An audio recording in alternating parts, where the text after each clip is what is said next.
This might be the most important patch in the history of Marvel Snap. They might have finally dealt with the Mad Titan Thanos, and that might not even be the craziest thing happening in this patch. Stop me if you've heard this before, but I think this Thanos nerf has the potential to seriously impact the way this card ends up being played in the metagame. Right now, Thanos is one of, if not the best deck in the game, with a suite of tools and a vast ability to customize thanks to how generically applicable both Thanos and his stones are. This is a big nerf to what Thanos is trying to do, and effectively what they have done is slapped Quicksilver text on Thanos.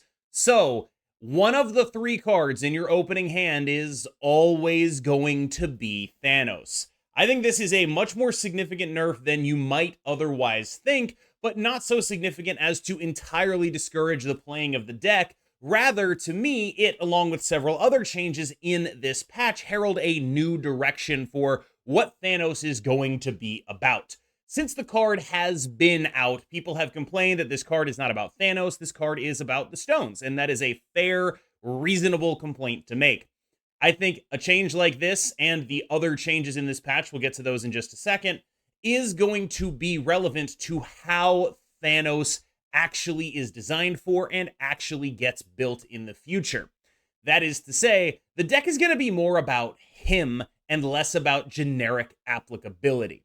This seems like a good time to jump into the Greenstone discussion because it's hard to talk about the nerf to just Thanos without also talking about what they did to the Time Stone. The Time Stone, rather than discounting any card now, temporarily discounts Thanos. And I think this is really fascinating, not just because it heralds a specific new direction for Thanos, but it's very much pushing him away from what has been successful for the deck previously.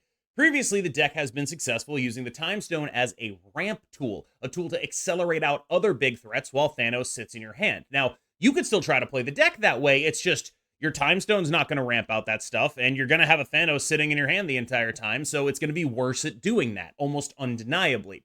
Now, I think the other thing to think about in this context is the other way Thanos has succeeded, and that is with Mockingbird. The change to Time Stone previously definitely did make it worse, but what it also did was simplify how you played the deck. You didn't have to think about holding Time Stone for anything. You could just play the Time Stone, and it would work, and that would discount your Mockingbird, and it was good.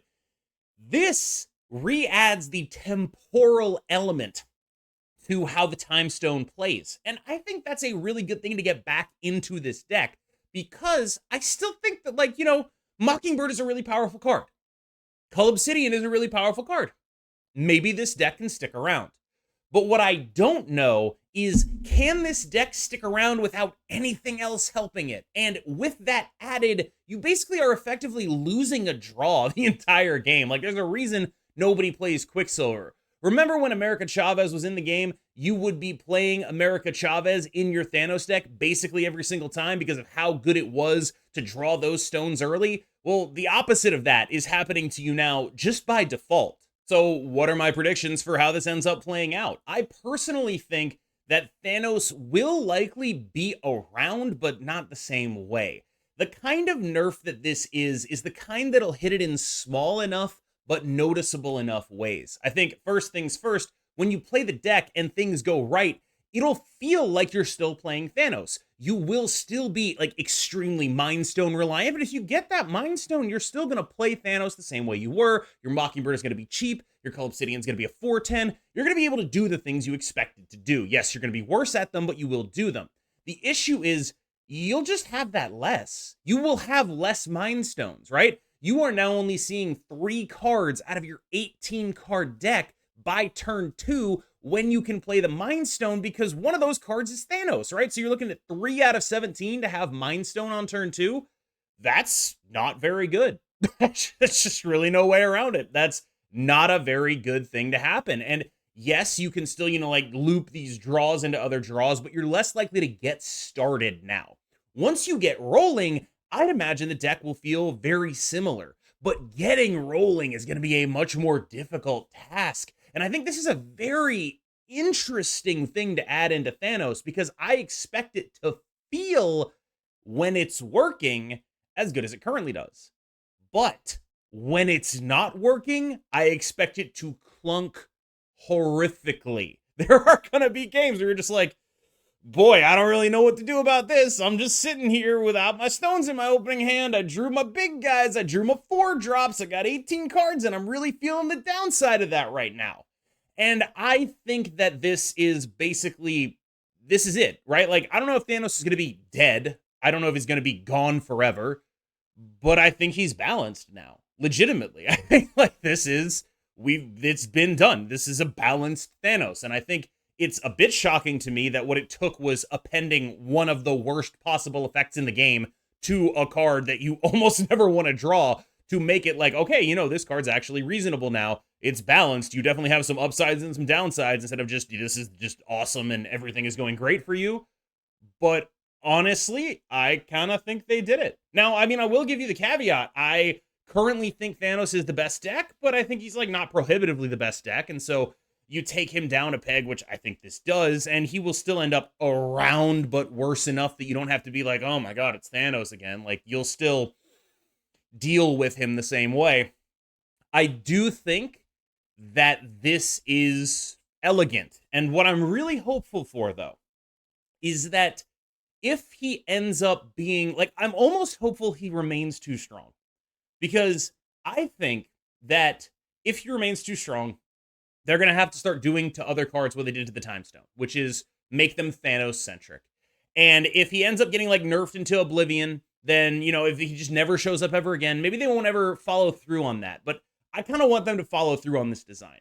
I think almost no matter what, I want them to follow through on this design. I just think it's more likely if he remains strong. I want them to make the cards be about Thanos. And I think this is a great start down that road. It is a great nerf to a great card that I think probably has just unfortunately overstayed his welcome. And, I guess let's do a little bit of a salute to our boy Thanos. Get your 07s in the comments. Farewell, soldier.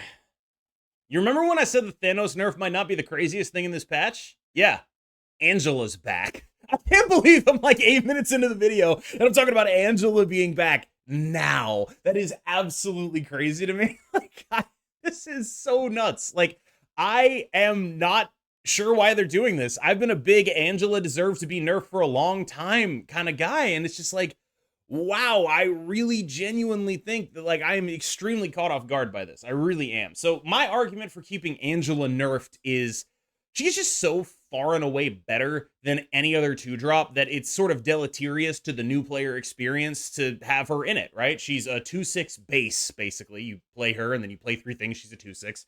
Nightcrawler, 2/8. Kitty, 2/1,000,000. Jeff, you start stacking that stuff, and it gets really crazy really fast. And she ends up just being, like, very, very large and extremely in charge. And that is, I think, something that, like, I personally have missed, because I like those early scalers. I like playing Kitty Pryde. God knows I do. But I am a little bit like, I get why they did it. Now, as far as the effect on the metagame, I mean, we're putting our girl back in Loki. I can tell you that much. Like, I'm an Elsa, Loki, Jeff, Kitty deck already.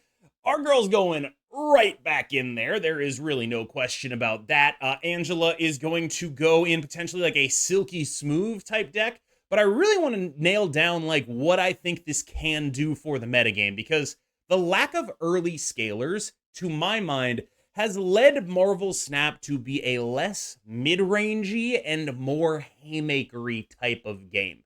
When there are not things that are worth investing in early in the game that can get really big and compete to win a lane if you invest in them the right way, it's very hard to play small ball against an opponent that's going to play, say, a Blob or a Red Hulk, right?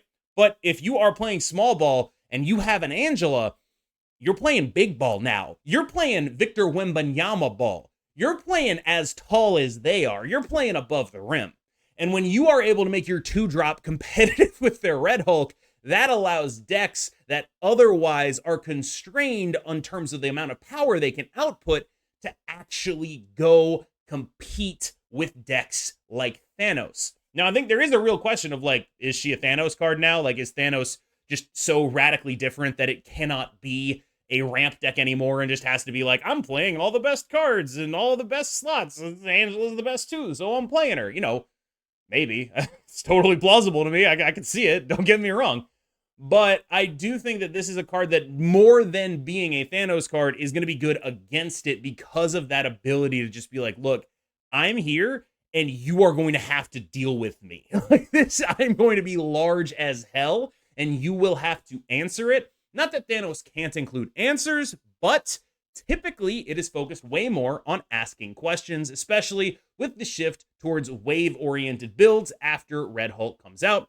Angela is also a great tool for combating cards like Goliath. This is a card that like can get you priority if you want it. You can get priority when your 2-drop is this big. It's pretty easy to do if you're stacking it up like that. You also can try to avoid priority, avoid being teched against. That can totally happen too. One other consequence of Angela being back in the meta, I would think, is I am expecting a decent amount of Shadow King to start making more of an appearance because, I mean, I do think Angela basically instantly becomes the premier early game threat, and Shadow Kinging her is extremely good, and especially in a world where people are playing, you know, Angela in their Elsa decks, yeah, you're going to want to have a Shadow King probably, and a lot of people are still used to playing like the Silky Smooth type Angela, where you're like, I'm going to keep her at 8, so I never get Shang-Chi'd, and it's like, well, cool, but Shadow King. And I think that is generally where I see this going. I honestly think that Angela's absence from the meta has been part of what has allowed these like big boy Thanos decks to just be the thing that wins all the games, because there is nothing really putting pressure on their big drops, because their big drops are so much bigger than everything else, Blob especially, but you know, Red Hulk now, because that stuff is so much bigger than everything else everyone else is doing, there's no real way for these small ball decks to compete. And they have probably the best way to compete back that they've ever had. This is unbelievable. I think this is kind of an interesting nerf, in my humble opinion. Now, they cited Meek being very good in the data, and they wanted to take a point off him, and I get that. But specifically bringing back Angela puts a lot of pressure on Discard as an archetype. Discard was in the space that it was in as just like a good deck that does stats, because it had the best remaining early scalers in the game. It had a great Collector, it had a great Morbius, and it had a great Meek. Now, though, Angela coming back into the game adds early scalers that are good in other decks and not good in Discard. I'm not saying this nerf is bad by any means, but I am saying that, like, you know, maybe give it a little bit before we get into nerfing Discard to see if it can even maintain its spot at the top when you are introducing a tool like Angela that is so good. On the other hand, after Thanos, like, if we're imagining this nerf kills Thanos, Discard is a really strong contender for being next up. Like, this is a really, really powerful deck, and I don't really think this is super impactful to it, but it does make it feel worse, and, you know, that's pretty cool. An interesting note here, though, is that actually, and I know this is, like, sort of esoteric, but with Red Guardian coming out, Meek being 0 can protect your Dracula. Not that that's necessarily what you want to do with it, but it can. And that's interesting. Now, I do think that's like, you know, probably not super likely to happen, but it is like, oh, okay, you know, there's like some upside in here. I can actually kind of see it. I do think that Discard is an extremely powerful deck that likely was in line for a nerf, but I think that, you know, it's also a deck that I think is not super prevalent at High Infinite for, if I had to guess, reasons of boredom. Just not a deck people who, like, really like playing high-level Marvel Snap like playing. It's very good, but every time I talk to Lambie, we're both just like, where are the people who play this deck? It's just really good. And then we both go back to playing Loki and Thanos, and we're like, oh, we're the people who don't play this deck. But yeah, Discard is absolutely phenomenal right now. This is a deserved nerf on power level. Of that, I have no doubt. The one concern I have is Angela going to push other decks into the space in the metagame that Discard can currently occupy? And I think in that sense, you know, maybe this is just worth doing. We're really opening the metagame up with a patch like this. This is a big, big deal. And I think if you're worried Discard is going to be a limiter on the metagame, sure, why not? I know we've talked about some incredibly impactful changes so far, and no, I don't think the Crossbones chains really brings it up to that level, but it is going to be a card that I'm going to keep my eye on. I will say the thing I like the most about this change, Crossbones getting 2 more power to make it competitive with Cull Obsidian, is that it should happen, right? Like, this is the kind of thing where it's like, people love talking about, you know, Cull, power crept Crossbones. It's like a very obvious case of power creep, and it's like, you know what? Sure, let's make Crossbones a 410. I think that's a good thing to do. We're taking this other card that like kind of sucks and we're saying, you know what? Let's see if it can compete. Let's see if War Machine allows this to be plausible. And I actually do think this is now like, oh, okay, yeah, it's a solid War Machine card. I mean, a 410 is not bad. Like, I can see a world where you're like, I have Zabu, a War Machine into, I can either War Machine into Infinite or I can War Machine into Zabu and 2 410s. And like, that's pretty good, right? You can talk me into that being a thing I'm interested in doing. Like, that's like, and they're also like the kind of 410s where the restrictions aren't so hard, right? Like, you can build a deck that is going to be able to play these cards anyway. You can put them in Black Knight where you get like, when you discard them, good things happen to you. Like, I'm kind of optimistic for Crossbones. Please don't clip this and then be like, oh, Cam was optimistic for Crossbones. I know you're going to do it anyway. But yeah, like, I mean, 410 we've seen is just good stats. And while I do think it's not going to be nearly as good as Cull Obsidian, who has a very obvious home in Thanos, and, if Thanos dies, a very obviously good home in even something like Zoo. It's like a very clear place for him to go. Whereas this card's a little more contextual, and because he's a lot more about what happens in the game than how you build your deck, he ends up just having a much tougher restriction because you have to play to make him better, and things can go wrong, whereas like in deck building, you can mostly account for Cull Obsidian, and that is the major difference between the two, is that you can deal with Cull Obsidian in deck building, you have to deal with Crossbones on the board. And like, yeah, you could be a Mr. Fantastic gamer, you can play to make it more likely, but stuff can still go wrong, and that can be awkward. Whereas with Cull, it's just like, this guy's probably getting played, and you really don't have to worry about it. You just get to have him be a 410. Crossbone's a little bit more finicky. Sabretooth to 3/5 is another one of those changes that is just like, oh yeah, I'm really glad you did this. Like, this is just like Crossbones. It's like, you know what? This probably should have happened, and I'm glad that it did.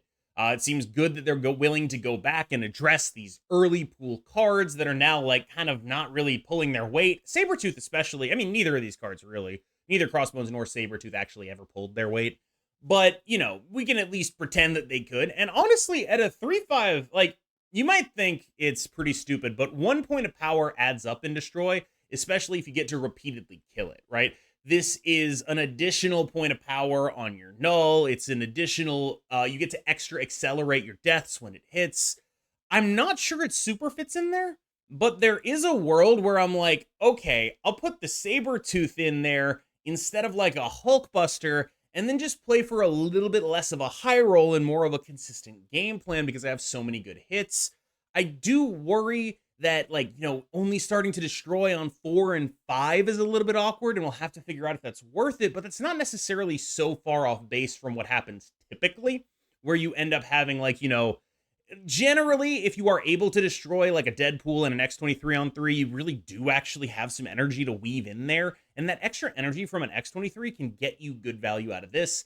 I honestly think the major worry here is going to be Mobius, where previously it's like, okay, Mobius is good against Destroy, it hits the death, that is relevant, and now it's like you're investing in this 5, and if you're not getting the upside of him actually costing 0, he is going to kind of suck, right? And it's going to be like, not like Swarm and Discard, where like Swarm is a card that gets hit by Mobius, but you can still deal with it, right? It's like if you were already playing Swarm and Proxima was somehow also stopped by Mobius, that would be equivalent to this. However, like, we got to have a conversation about the proliferation of just like free stuff, right? Like, there is a free 9 in Thanos decks. There's like a free 7 in the form of Proxima Midnight in discard decks. That was a free 5. I mean, there's already like kind of a free 12, but she never really got the free. But like, this is just like a free 5. I want to talk about one card specifically in the context of this being a 3/5, and that's Miles Morales, who is currently, when you move a card on the previous turn, he becomes a 1/5 after being a 4/5. And it's like, okay, first of all, can we make him 0? Second of all, can we just make it so whenever you move a card, it works like that? Like, I just think that, like, right now, Miles Morales is a super dope, super cool card. Everyone loves Miles Morales. We all love the Spider-Verse movie. We all watched them. Like, you're in the comments here, you probably watched the Spider-Verse movies. They're very good. And he's somehow worse than Sabretooth right now. Like, I think it's kind of inarguable that with a change like this, Sabretooth ends up better than Miles. And, maybe the Angela stuff makes Miles, like, maybe Miles gets played again. I don't know. But I just feel like, at a 1-5, it's like, all right, is that even good? Like, is that even all that good, or is it like kind of missable even in his own deck? And I kind of wonder if maybe we could get like, maybe Miles an extra point of power or something. Just do something to the guy, because I do not like the idea right now. Like, much hyped season pass card Miles Morales. The season pass card on the release of Marvel Snap is now probably worse than like the Ray Donovan. It's worse than Ray Donovan. And it's like, all right, why? All right, y'all. Thank you so much for bearing with me to the wrap up for this video. Welcome to the wrap up. And I think overall, my hopes for this patch are, Thanos dead. Love the thumbnail. I was happy to be able to finally use it. I've had this made for longer than I should have had this made. I gotta tell you, I have been like waiting for a chance to use it. I'm honestly a little bit worried I'm jumping the gun here, but I'm hopeful, right? I want him to be dead, and if not dead, I want this to be the new direction they go with him, where it is just Thanos is going to be a card that's about Thanos, and that's it. He's a Thanos card only. He wants to be about himself. And maybe if you push him into a world where he is not cheating out a billion dudes, it's just like, okay, this is actually just like Zoo, but with extra steps. And as far as I'm aware, Zoo Thanos has basically never been good. And that's pretty much where I want the card. As far as Angela, good lord. I mean, like, I'm shocked by this. I expected them to do something with Thanos, right? Like, that felt pretty obvious. But the Angela thing is crazy. And I think it's the thing that's likely to be long-term most impactful. Because this card is unbelievably strong. That cannot be overstated. But her dynamics in terms of what she allows to compete in the metagame are something that I honestly think we have sorely been missing. I am worried, however, that she just slots into Loki and everyone hates her so much. I'm a little worried about that, because one thing to recall about previous Angela metagames is that when you are an Angela deck that is not Loki, and you play against an Angela deck that is Loki, you get your shit kicked in. It's horrific, because you are like, oh, I'm playing good cards with Angela. And they're like, oh, I'm playing your deck, but better. And like, that is actually one of those situations, right? Like, if you're playing good cards, Angela, and someone drops a Loki on you, you're just like, okay, your turn 5 was my turns 1 through 5. Cool. And then you die. And so, yeah, Mobius stonks up with this. Angela, I'm a little worried about this one. Like, I'm happy they did it, kind of, but I'm not gonna lie, it feels, I can't grab my collar.